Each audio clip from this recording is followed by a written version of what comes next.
overcomers, it is time for tutorials, and I am really looking forward to them today because this is going to be a chance to get my brain thinking about something else and hopefully your brain thinking about something else too. So today, let's dive into our body, let's think about form, and let's get going.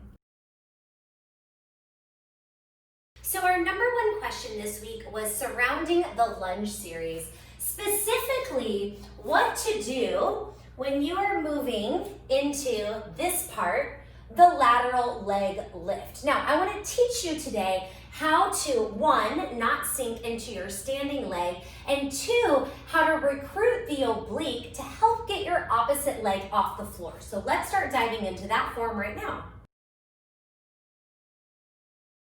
All right, so now we have to figure out how we're going to do this lateral lunge without sinking down into the working leg, okay? And one of the best ways that I can help you understand this is to think about the alignment of the hip bones. So I'm gonna put one hand right here on this hip bone. I'm gonna take my other hand and put it right here on this hip bone. So these are the 2 points that we're thinking about lining up. Now, watch here. If I go down and I do my little lateral lunge and I sink into this hip, do you see what's going on here? My hip bones are not aligned. In fact, this hip bone is higher and this hip bone is lower. Yeah, do you see that? So at this moment, I am now sinking into this hip. You can see that my hip is driving out way over where my knee is. And then I'm also sinking down into like this inner thigh groin area. Now I want you to watch this change I'm going to make. I'm gonna take this hip right here and I'm going to lift it up. Lift, lift, lift, lift, lift. Look at that. Now my hips are in line, and because I lifted this opposite hip, it lined back up this leg. Let me show you that again, okay? This hip is gonna drop. I'm instantly shooting over that way. Now I'm gonna take this hip, I'm gonna lift it up, and that aligns, okay? Now, I think sometimes when this hip drops down, it feels like we've gotten lower into the move, and because we feel like we've gotten lower, we think we're doing it better, but we're not, we're just out of alignment. So when you take this correction of lifting the opposite hip, it may feel like you are not down quite as low, but you're gonna feel so much more sturdy, centered, and aligned if you get this hip aligned first. The other benefit of learning this alignment is that you're actually working really deep low belly. So there's a band of muscles that basically run across from hip bone to hip bone. You often think about that as the low belly area. And what I'm asking you to do today is to get that band pulled in, get it aligned so it's even. So I just want to make a note here that this portion, right, holding the position with the aligned hips, is actually deep, low belly core work.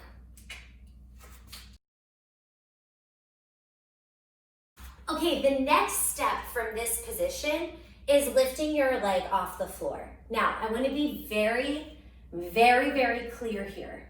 You should not lift your leg off the floor until you have the alignment of the hips. So if this hip is dropped down and you try, oh my God, it's really hard. And you try to lift your leg off the floor here, I mean, it's just gonna feel like a hot mess. You'll probably feel your knee, your lower back, and it'll feel very, very strenuous, okay? So there's a chance that this week you're turning to the side, putting your fingers on your hip bones, you're thinking about lifting, you're trying to get out of sinking, and that's all you're doing, you're just holding. If that's where you are, that is A-okay. Alignment first, movement second.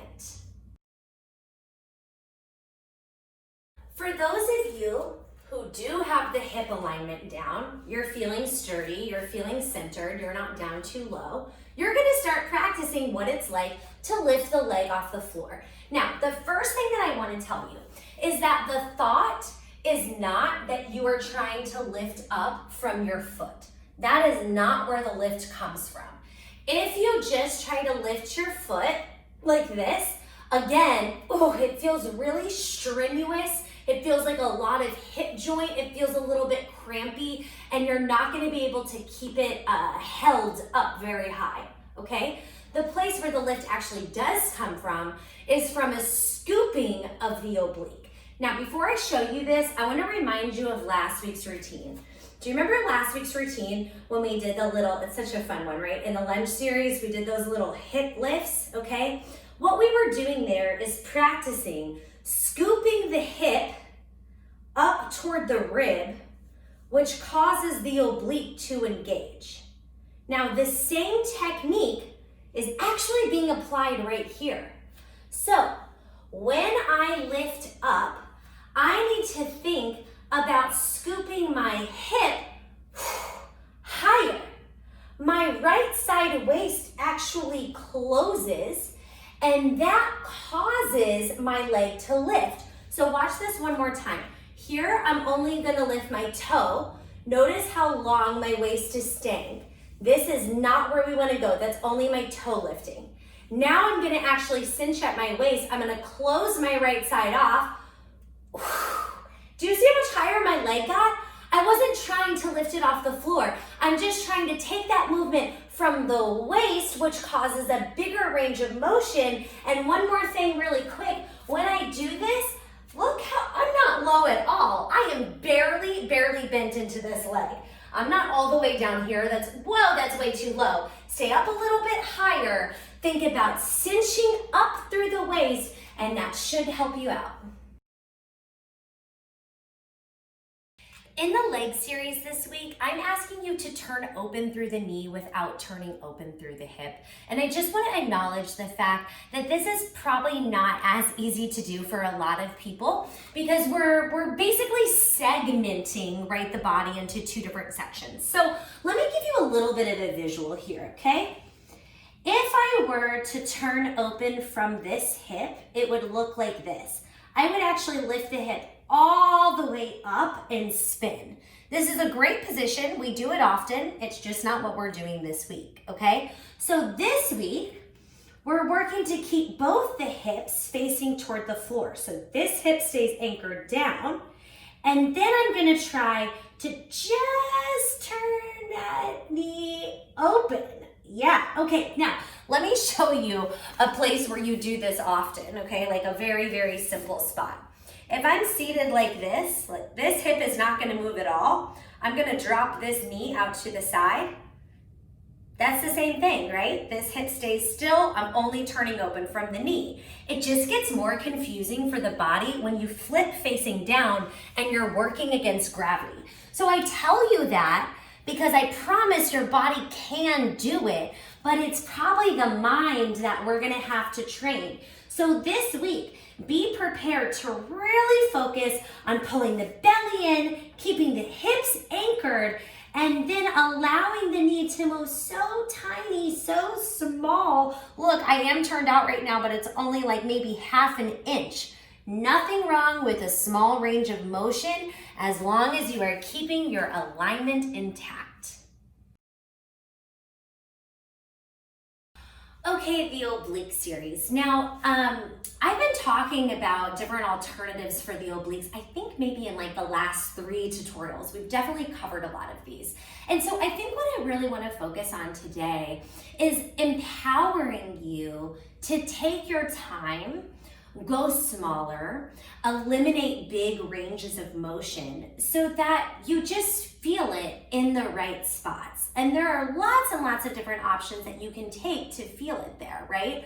So in the seated portion, okay, if you're doing these big twists and you're feeling it in your shoulder, right away, I would delete the arm.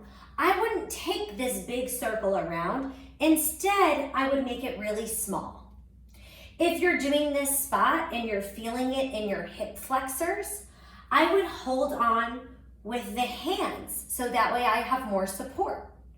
And if you're feeling it in the lower back, I would make sure that I'm not down too low, because usually when people go down too low, they tend to kind of arch, there it is, they tend to arch like this, which is gonna make you feel it in that lower back, which of course we don't want.